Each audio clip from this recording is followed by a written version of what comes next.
Coming up on today's show. If you're self-reliant on trying to get, organized, you've had some failed attempts. Give us an example of what a typical client, and I know there's not a typical one, but maybe some of the indicators that somebody is chronically disorganized. Usually it's affecting your everyday life, whether your relationships, your job, your home life, and so it's definitely interfering with your life. How to deal with chronic disorganization today on Keeping You Organized.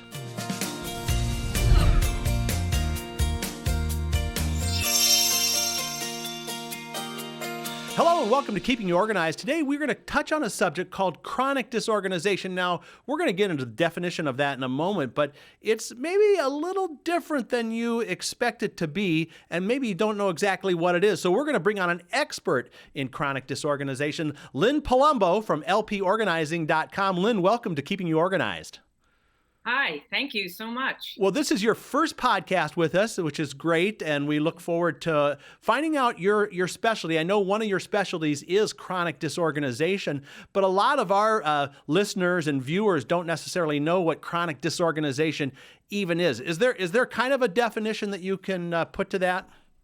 Yes, there is. Usually there's a persistence of disorganization in your life. You've tried for a long period of time to get organized, and you're having issues with it. You usually, if you're self-reliant on trying to get organized, you've had some failed attempts on your own. And the third thing is usually it's affecting your everyday life, whether your relationships, your job, your home life, and so it's definitely interfering with your life. Now, you not only belong to NAPA, which is the National Association of Professional Organizers, but you also have a chronic certification of some sort in another organization. Tell us a little bit about that. Well, I have a level 1 with ICD, which is the basic chronic disorganization certificate. But I also take a lot of different classes online constantly. I'm reading books a lot on the subject. And, I try to get as much education as I can. Right. Regarding. Give us an example of what a typical client, and I know there's not a typical one, but maybe some of the indicators that somebody is chronically disorganized and how you kind of recognize that, maybe even when you meet them for the first time. Yeah, usually when a client comes to me, it'll be by phone. So I try to really listen carefully. And I hear a lot of discouragement. I hear a lot of, they seemed overwhelmed. They're telling me certain things that they're stuck with, that they can't really move forward. They've tried to do this on their own. And they're just, they're stuck virtually, and they just need some help. What are typical things that they're stuck with? Is it just simple, putting things away, or is it they've accumulated? What are some examples of that? Some of the things are they've accumulated, stuff or possessions. They have an overflow of paper. They're chronically late to appointments. They're forgetting appointments. They're maybe late with their bills. There's a number of different things that they can come up with to tell me, that they're struggling with. Now, I would imagine that folks like this maybe can't use typical or traditional ways to solve their issues. So is that the case kind of where maybe traditional solutions might not work? Yes, absolutely. And someone, before me, her name is Judith Kohlberg, who has written several books on chronic disorganization, talks about that. And that has been very helpful with my clients, that for the most part, I believe people who suffer from chronic disorganization, the actual conventional methods of organizing don't really work for them usually. We need to sort of think outside of the box as to how we can help them stay on top of their papers and their life. And, when media and advertising is always saying, oh, put everything in a file box or put it in a plastic bin, and you're trying to sort of, fit yourself a round hole in a square peg, you are going to feel frustrated and stuck. Right. So, it's important to really dialogue with my clients and figure out, first of all, what's working right now. Right. Are there things working? And if they are, let's sort of build on that. And if they're not, letting them know, are they visually, do they need visual cues? Or, what cues them to do the things that they need to do usually? Yeah, let's talk about maybe putting side by side maybe a traditional solution and maybe something that you've designed or worked with one of your clients on a non-traditional, and how they would work side by side. I think you kind of got on the point there of maybe it's visualization. Maybe you can take off from there, or something else where maybe you have this solution really works for a traditional way of dealing with something, but here's an example of an alternative that really would help someone who is chronically disorganized. Well, I worked with a few teenagers that really had issues. So obviously it wasn't a lifetime of disorganization. They were teenagers, but they still had a lot of issues organizing their room, getting their homework in on time, and the clothes were an issue. So instead of actually putting the clothes away in, like a dresser, we took some hinges off of furniture, and they actually got to see what was in there. And they knew exactly what they had in their cabinets and when they needed it. And that was very helpful for them because it made it a lot easier in the morning to get dressed and get their day going. Whereas prior to that, nothing was landing in the dresser. They didn't know what was in the dresser. So, that was sort of an out of the box sort of thing to help a client. Now, is hoarding something that would fall in this category too, or is that really a different kind of a attribute of someone who's chronically disorganized, or do they go together?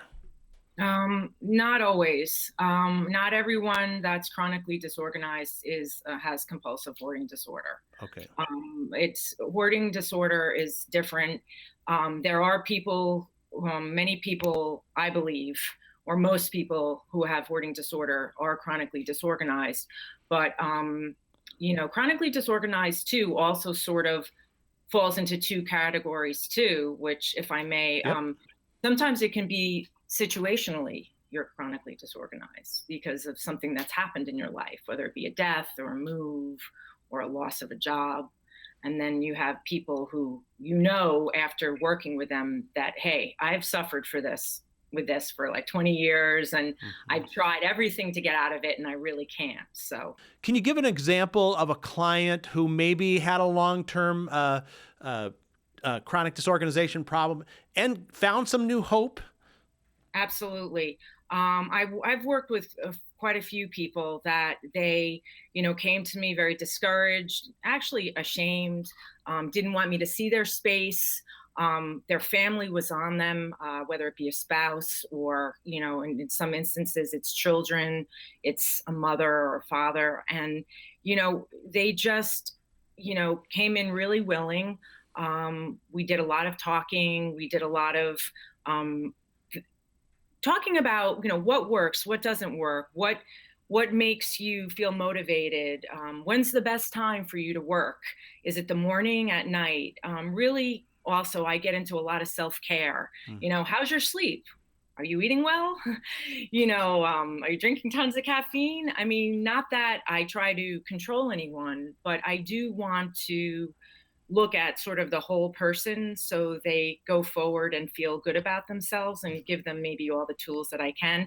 And when somebody is really ready to do that, I find that it might be baby steps that they make at first, but they certainly do make progress. Right. But it's like anything else. It's something that even though you can get better at, it's almost like a daily reprieve, so to speak. Right.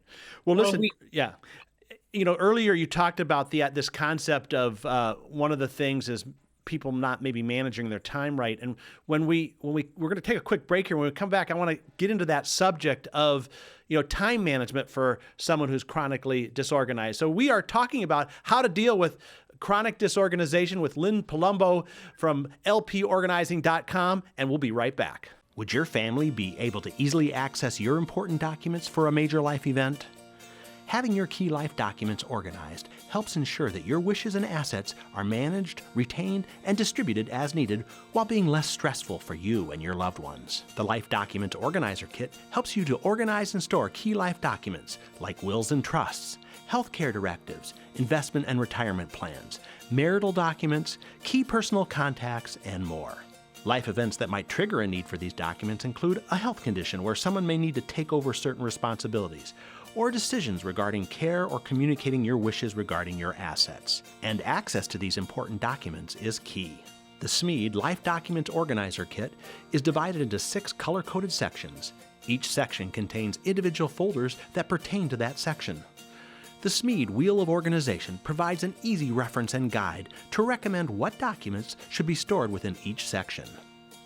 The Life Documents Organizer Kit has the flexibility to expand by adding additional categories that are specific to your own situation. Being prepared can alleviate your own stress and the stress of others. Keep your life and the documents that matter most in order with the Life Documents Organizer Kit. From Smead, keeping you organized. We're back now on Keeping You Organized, talking about how to deal with chronic disorganization. And joining us is Lynn Palumbo from lporganizing.com. We've been talking about some of these characteristics and how some of the traditional methods of helping someone who's disorganized doesn't necessarily work with someone who's chronically disorganized. And Lynn, we touched on earlier about time management. And, let's talk a little bit about that with someone who's chronically disorganized and how they deal and maybe even how they look at time. Yeah. What I like to do is with time management is really have clients experience the time. I think we're very used to looking at our cell phones nowadays and everything is digital. There's a company called Time Timer, and a lot of organizers use their timers, and it's an analog. And what I like to do is I really feel like the client will experience time if they see the time moving, and it actually shows you on this type of timer.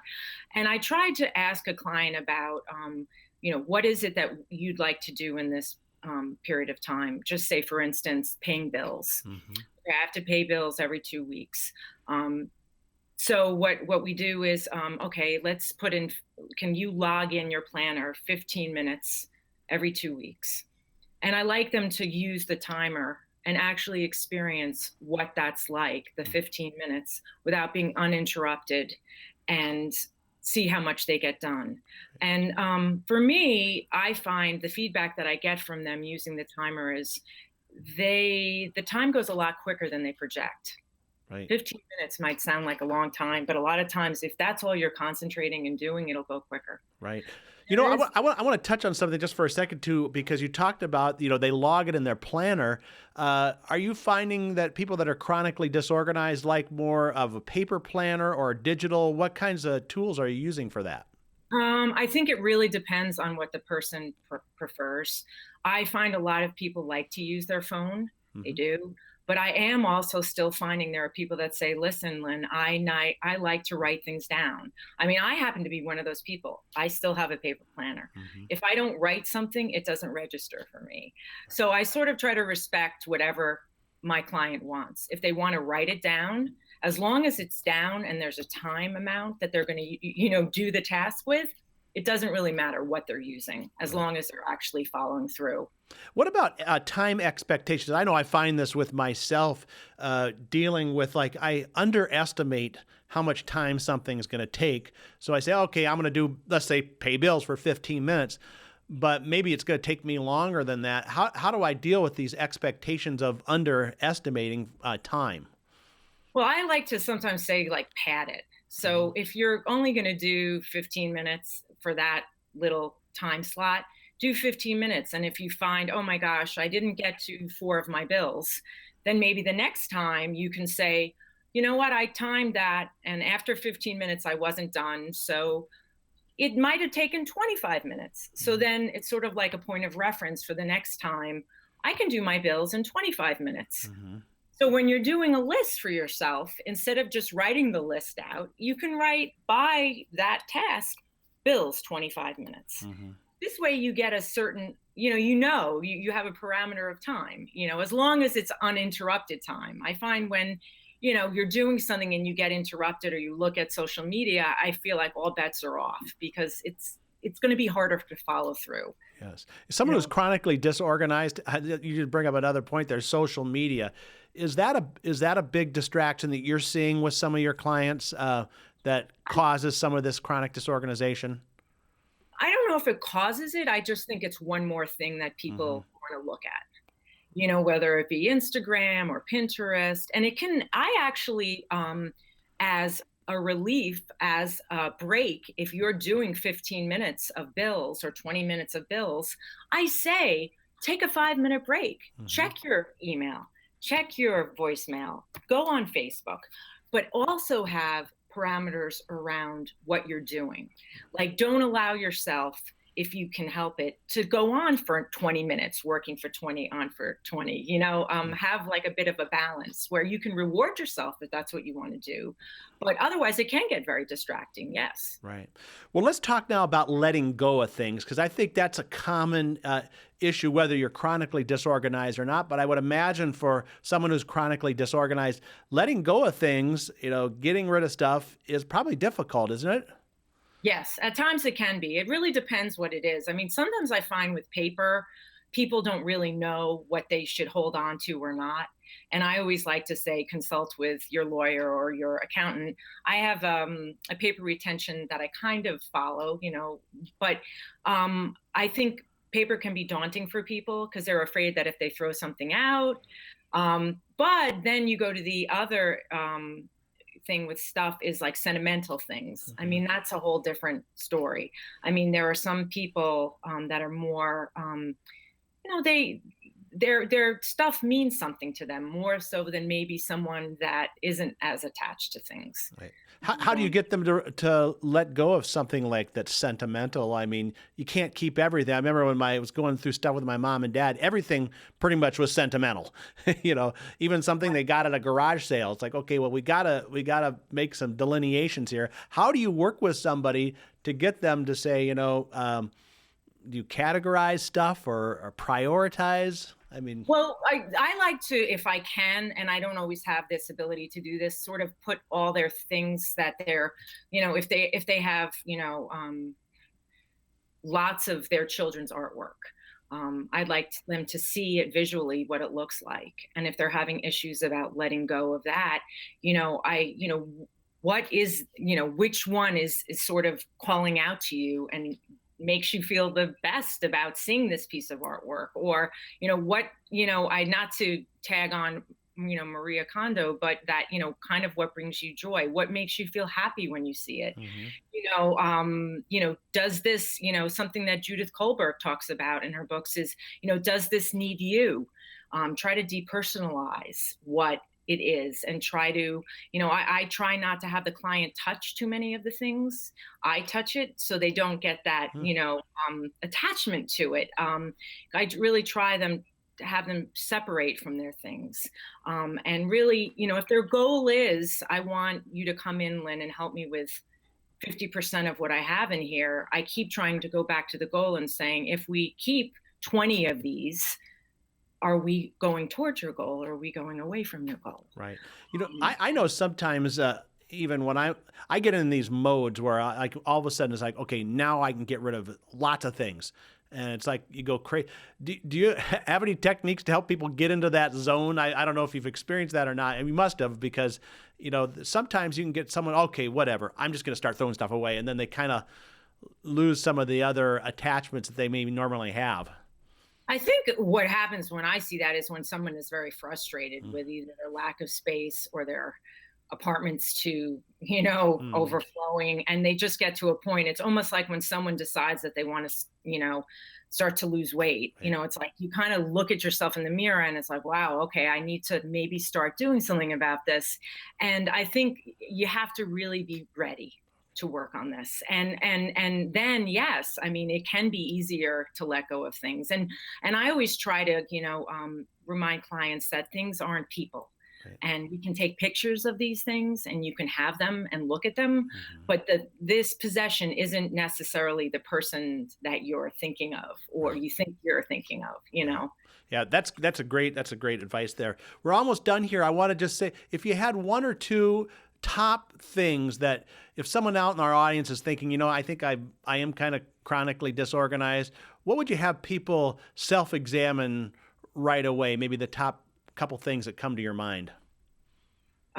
First of all, don't be hard on yourself. That this is a tough thing to have.